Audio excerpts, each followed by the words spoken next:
보도의 진실과 시청자의 진심을 알아봅니다. YTN 뉴스 FM 열린 라디오 YTN. 저는 프로듀서 김양원입니다. 새 정부 인선 논란이 또 이어지고 있습니다. 대통령 소속 경제사회노동위원회 신임위원장인 김문수 위원장의 막말 논란이 이번 한 주 계속됐죠.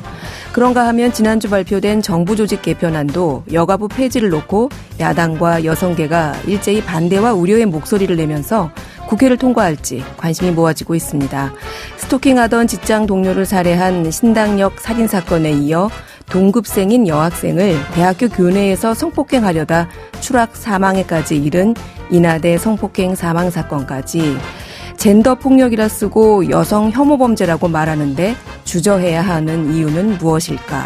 잠시 후 미디어 비평에서 함께 이야기 나눠보겠습니다. 오늘 순서 바로 시작하죠.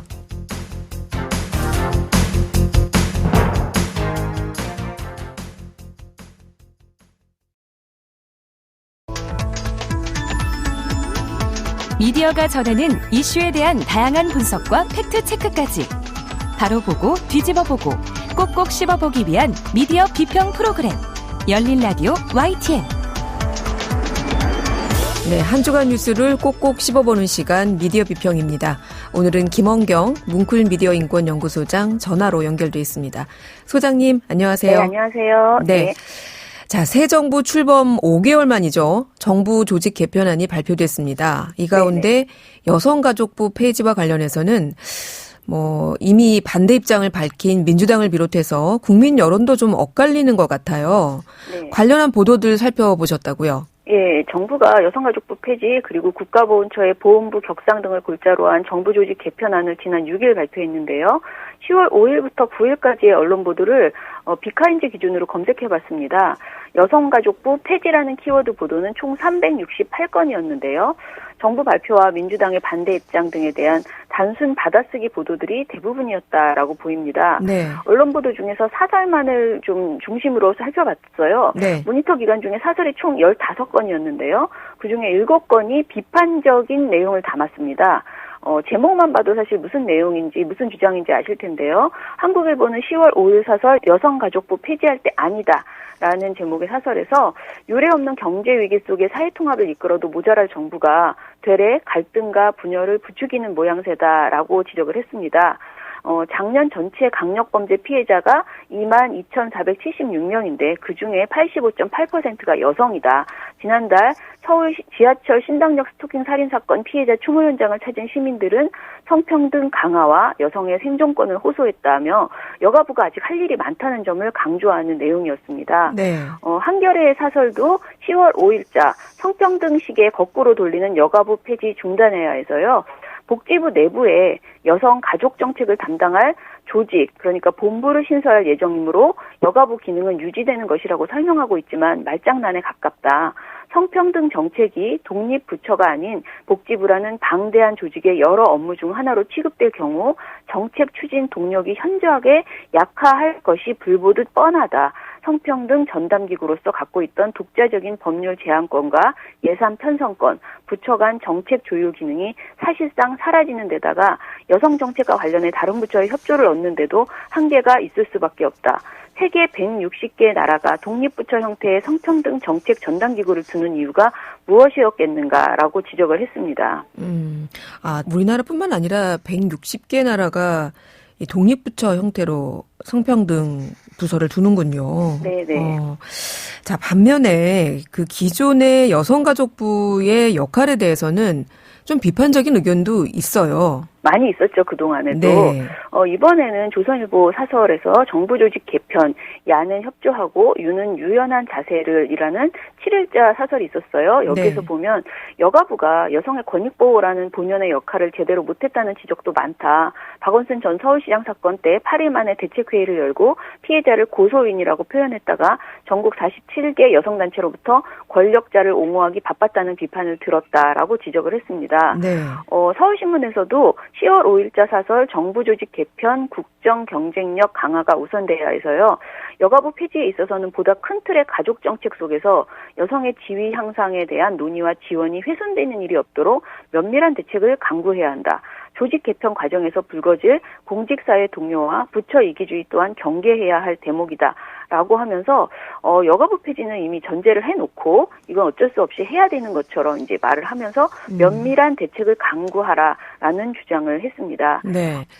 사실 여성가족부 폐지라고 해서 이 윤석열 대통령의 7글자로 네. 예, 대표적인 공약 중에 하나였잖아요. 네네. 대선 기간 동안에도 사실은 이 부분이 많이 논란이 있었습니다. 네. 최근 나온 여론조사를 봐도 반대 여론이 꽤 있어요. 네네. 네, 이쯤 되면은 사회적 공론화가 좀 우선돼야 되지 않을까 싶은데요. 네. 언론이 이럴 때 해야 할 일이 여가부 폐지를 둘러싼 기본적인 사실관계에 대한 팩트체크, 그리고 폐지를 할 때 하더라도 그 과정이 정상적으로 이루어지고 있는지에 대한 확인 보도들, 그리고 폐지 이후에 과연 어떤 문제가 생길지 또 생기지 않을지 이런 사안을 계속 짚어보는 보도가 있었어야 된다고 생각을 합니다. 네. 그런데 여가부 폐지에 대한 언론 보도는 대부분 히세드 이런 식으로 누가 뭐라고 말했다, 누가 이런 이야기를 주장을 한다, 이걸로 받아쓰는 내용들이 거의 다였습니다. 네. 여성가족부 관련 보도 368건 중에 젠더 갈등이라는 키워드가 들어간 보도는 41건에 불과했고요. 네. 성평등 정책 점검 수단도 고작 4건, 성주류화라는 키워드는 1건, 유리천장이라는 키워드 6건, 임금 격차가 6건에 불과했습니다. 그나마 성평등이라는 키워드가 가장 많이 들어갔는데요. 네. 이런 키워드가 들어간 기사는 117건이었지만 이 키워드가 들어간 기사를 자세히 읽어보면 대부분이 대통령실, 그리고 윤 대통령, 김현숙 여가부 장관의 발언을 받아쓰는 것이었습니다. 네. 또한 여가부 폐지 과정에서 졸속 정황이 드러나서 지금 문제가 되었거든요. 네. 조직 개편 주무부처인 행안부의 소통 기록도 없고요. 또 10월 8일에 국회 여성가족위 행안부와 협의 및 소통 실적을 묻는 그런 질문이 있었는데 네. 여기에서 유선통화 면담 등으로 수시 협의, 공식 명단 아니므로 기록 없다, 국무조정실과 별도 협의 없었다라는 답변이 나왔습니다. 그런데 이런 사안에 대한 언론 보도가 매우 적었습니다. 네. 제가 이번에 정부 조직 개편안을 발표할 당시의 보도를 살펴보니까 윤석열 네. 대통령 이렇게 말씀하셨더군요. 여성 등 사회적 약자들에 대한 보호를 더 강화하기 위한 거다. 네. 네.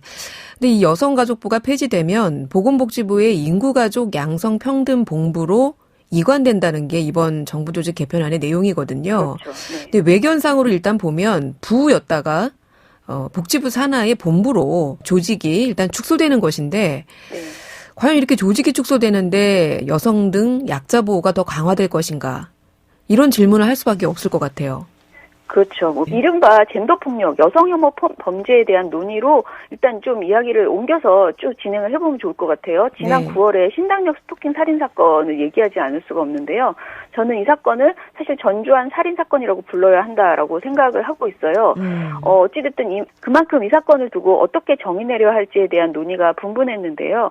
이 사건을 보복범죄라고도 하고 스토킹 범죄라고도 하고요. 여성혐오 범죄라고도 칭하기도 합니다. 이런 정의들은 나름의 이유가 있고 일정 측면에서는 적절하기도 한데요. 딱히 이거로 불러야 한다 또는 이걸로 부르면 안 된다라고 비판하기 어려운 측면들이 각각 있습니다. 네. 우선 이번 사건은 가해자 전주환이 자신을 신고하고 고소했다는 이유로 피해자를 살인한 것이잖아요. 네. 이런 경우에 법률상으로 보복살인 혐의를 적용해야 하는 사건이므로 보복범죄라고 칭하는 것이 일면 일리가 있습니다.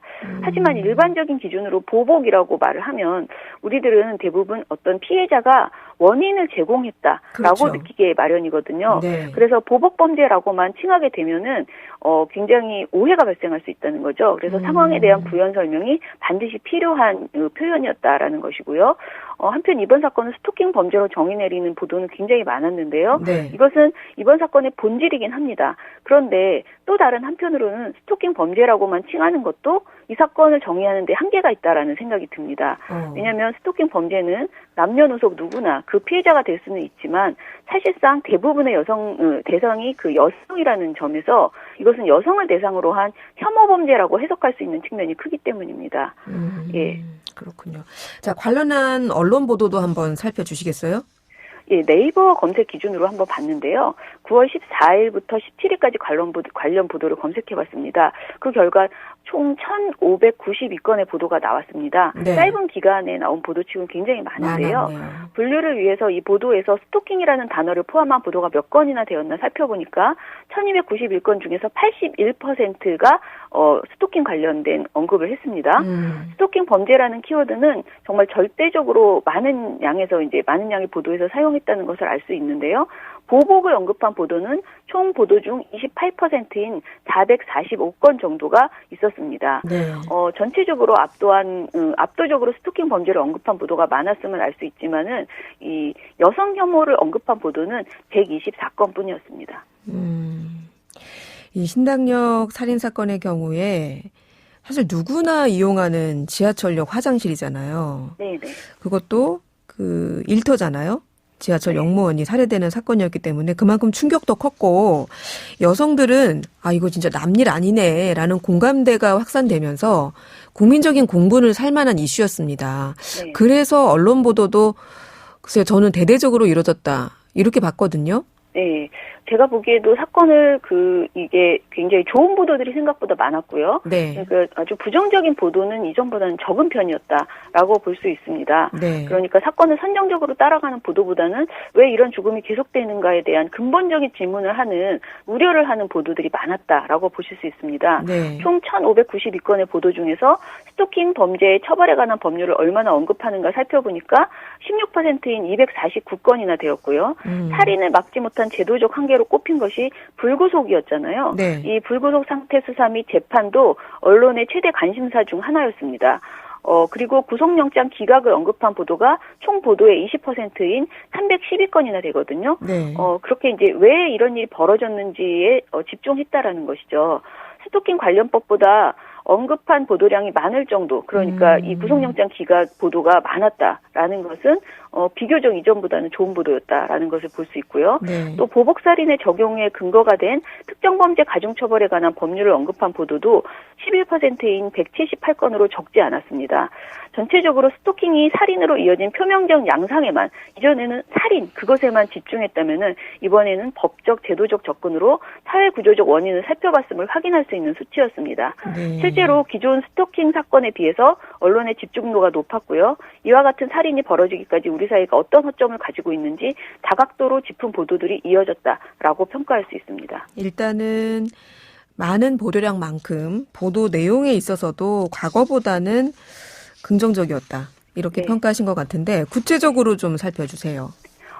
SBS가 일단은 이번 사안에 대해서 빠르게 핵심 사안을 짚으면서 보도를 했다라고 긍정적으로 평가할 수 있고요. 네. 또 경향신문은 2021년 4월부터 8월까지 전국 법원에서 선고된 성착취물 소지, 유포 및 게시, 불법 촬영, 음란물 유포 사건 1, 2심 판결문인 275건을 분석을 했어요. 이걸 분석해보니까 가해자 중에서 징역, 금고 등 실형은 20건인 7.3%에 불과했고요. 집행유예가 61.5%인 169건에 이르렀고 벌금이 29.1%인 80건, 선고유예가 2.2%인 6건이었다. 이렇게 지적을 했습니다. 그리고 또 KBS 시사직격에서는 성범죄자 감형 패키지라는 것이 있다는 실태를 고발하기도 했습니다. 네. 경향신문과 KBS 시사직격을 보면은 한마디로 우리 법원이 가해자에게 지나치게 관대한 것은 아닌가라는 그 합리적인 의심을 할 수밖에 없는 그런 내용들이에요. 네. 경향신문에서는 양형 사유에 시험 낙방, 유망학과 재학, 공무원 준비, 군대 입영, 반성의 기미 이런 것들을 이제 양형 사유로 봤다라는 거죠. 네. 그러면서 무려 250건의 판결문에 반성을 명시했고 155건에서는 동종 전과가 없거나 초범이다라는 이유로 선처했고요. 피해자 합의는 81건, 자발적 삭제로 감경되는 것도 23건이나 됐다라고 지적을 했습니다. 그리고 KBS 시사직격에서는 반성문이 처벌을 약화시키는 근거로 인정되는 현실을 짚었는데요. 이 KBS는 온라인에서는 성범죄 가해자들의 반성문 대필 사이트는 물론이고 감형을 컨설팅해준다는 그 업체까지 등장하면서 시장을 형성하고 있다라면서 그 백태를 보여줬습니다. 사실상 사법체계를 속이고 기만하는 감형 패키지를 법원이 별다른 검토 없이 그대로 받아들이면서 유독 성범죄에서 솜방망이 처벌이 이어지고 있는 것 아닌가. 그래서 성범죄 양형에 대한 사회적 불신이 커지고 있다라는 현실을 지적한 보도였습니다. 성범죄 가해자들을 위한 컨설팅 업체까지 있다. 네. 집행유예가 60%. 좀 그렇습니다. 네. 그 앞서 신당역 살인사건을 우리가 보복범죄냐 스토킹 살인이냐 그 정의를 놓고도 의견이 분분하다 이런 언급을 했었는데요. 언론 네. 보도도 그랬습니까? 예, 보복범죄는 가해자가 먼저 어떤 피해를 당해서 피해자를 공격했다는 전제가 성립된다고 말씀드렸는데요. 네. 그런 보도도 있었습니다. 조선일보의 단독 신당역 화장실에서 여 영무원 피살, 스토킹하던 전 동료 범행이었다라는 9월 15일자 보도인데요. 이 보도는 사실 피해자가 스토킹 피해를 호소했다는 점이 이미 다 알려진 상황, 그 상태에서 나온 보도였는데 느닷없이 그 보도 내용 중에 두 사람이 연인 관계인지 확인되지 않았다라고 언급을 했습니다. 이렇게 불확실한 그 내용을 이제 굳이 쓸 필요가 없는 내용이잖아요. 네. 확인되지도 않은 내용인데 이렇게 피해자와 가해자의 사적 관계를 부각하면 스토킹 살인이라는 심각한 젠더폭력 강력 범죄를 치정에 의한 살인 등으로 왜곡해서 우리가 받아들일 수 있게 된다는 것이죠. 네. 이런 보도는 곧 피해자를 향한 2차 가해 우려도 생기는 보도입니다. 네. 결국 유족이 직접 이 기사를 지목하면서 선정적 보도를 자제해달라. 마치 둘이 사귀면서 가해자가 같이 지낸 영상 유포 협박으로 조선일보가 보도했다. 얼토당토하지 않은 내용이다. 이런 토로를 하기까지 했습니다. 네. 그리고 또 이제 위키트리에 신당역 여자 화장실에서 살해당한 20대 영무원, 가해 남성과 뜻밖의 관계 드러났다. 이런 9월 15일자 제목의 보도가 있었는데요. 이게 가해자와 뜻밖의 관계라는 말이 너무나 황당하잖아요. 무슨 관계죠? 이게 이제 별것이 아니고 그야말로 같은 동료 직원이었다라는 그러게요. 것을 말한 거예요. 근데 왜 이렇게 일부러 뭔가 내용이 있을 듯한 그런 호기심을 제목을 자극하게끔. 예, 그런 거죠. 네. 그리고 이런 식으로 이제 뭐 약간 미스테리 소설처럼 제목을 뽑는 거, 이런 것은 저는 제목 장사라는 점에서 굉장히 불쾌하고요. 네. 그리고 이용자로 하여금 불필요한 상상을 하도록 자극한다는 점에서 매우 부적절한 폭력적인 보도였다라고 생각을 합니다. 네. 지금 말씀해 주신 사례들, 일종의 어뷰징성 기사들인데, 네. 자, 다시 제가 원래 던졌던 질문으로 돌아가 보면요. 저희가 여성가족부 페이지로부터 오늘 인터뷰를 시작을 했어요. 네. 네. 자, 그러면 이번 이 사건을 우리가 젠더폭력, 여성 혐오 범죄라고 말해야 하는가? 아닌가? 저는 지금 이 질문이 남거든요. 네. 일단 이 사건에 대해서 김현숙 여가부 장관은 여성 혐오 범죄는 아니다. 이렇게 말했어요. 이게 네. 사실 좀 논란이 되기도 했죠. 예, 그 김현숙 여성가족부 장관은 지난 8월 인하대에서 성폭행 과정에서 여대생이 추락한 사건에 대해서 여성 혐오가 아니다. 학생 안전의 문제다라고 말했고요. 네. 이번 신당역 살인 사건에 대해서도 스토킹 사건인 건 맞다. 그런데 스토킹이나 성폭력 피해자 중에 여성이 굉장히 많은 것은 잘 안다면서도 여성 혐오 범죄가 아니냐라는 물음에는 침묵을 했습니다. 일단 저는 이것은 여성 혐오 범죄라고 봐야 된다라고 생각을 하는데요. 네. 이 사건에 대해서 당시에 그 서울교통공사 노조에서는 이 사건은 명백한 직장 내 성폭력 사건이다라고 유감을 표했어요. 그러니까 네. 직장 내 성폭력 사건은 여가부가 또 굉장히 당당을 하는 내용이잖아요. 그렇죠. 그러니까 여가부에서 주목하고 적극적으로 대응해야 마땅한 사건이었다라는 의미죠. 여성인권단체와 진보 성향의 정당들도 모두 이 사건은 명백한 젠더폭력이라고 주장했습니다. 모두에 말했듯이 이번 사건이 스토킹 범죄, 신고와 고소에 대한 보복범죄의 측면이 분명히 있다 하더라도 올해 처벌된 20대 스토킹 피해자가 1285명인데 그중에 1113명이 여성입니다. 스토킹과 성폭력 피해자의 절대 다수가 여성인 상황이라면 스토킹 범죄를 하더라도 당연히 여성가족부에서 적극적으로 대응해야 마땅할 사안임을 인지했어야 하고요. 그리고 이것을 여성 혐오 범죄가 아니다라고 말할 근거 자체가 매우 부족하다라고 생각이 듭니다.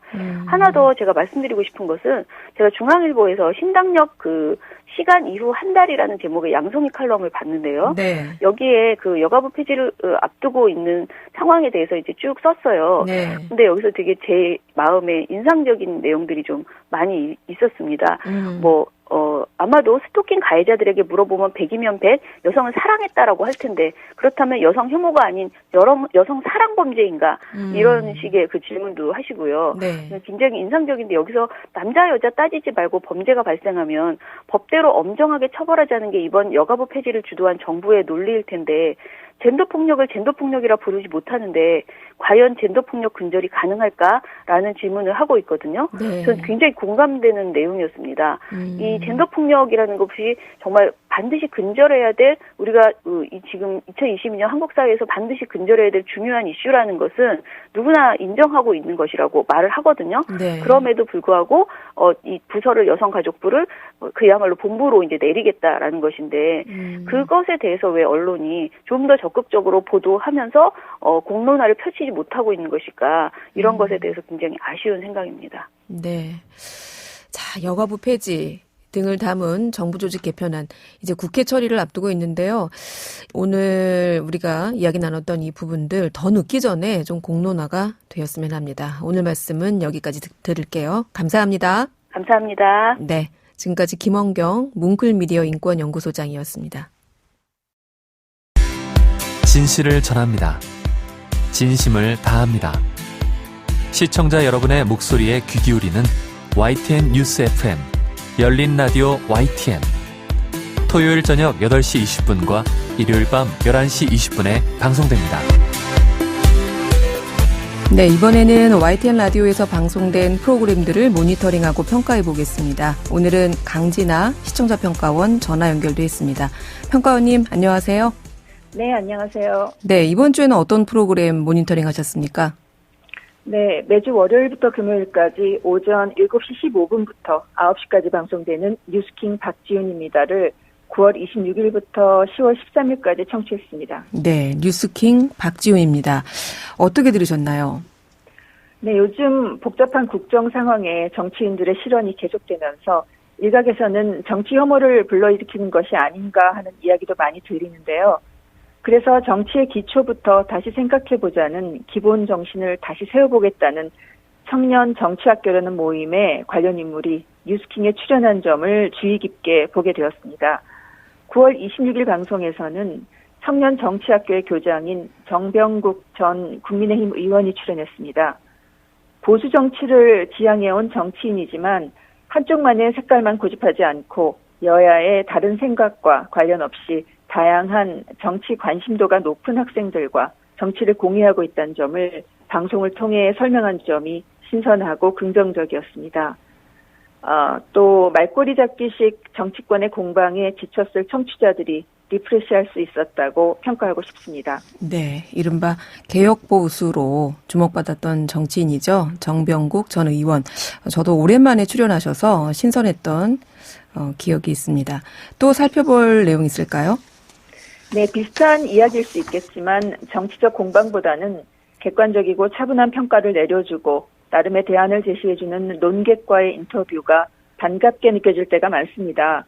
특히 9월 28일 방송된 장성철 소장과 장윤선 기자의 대담이 그랬습니다. 두 논객 모두 진영 색채에만 매몰되지 않은 인사인데다 보편적이고 객관적인 의견을 개진해 주어서 중도층이나 이념 편향이 적은 MZ세대까지 귀 기울이게 하지 않았을까 싶은데요.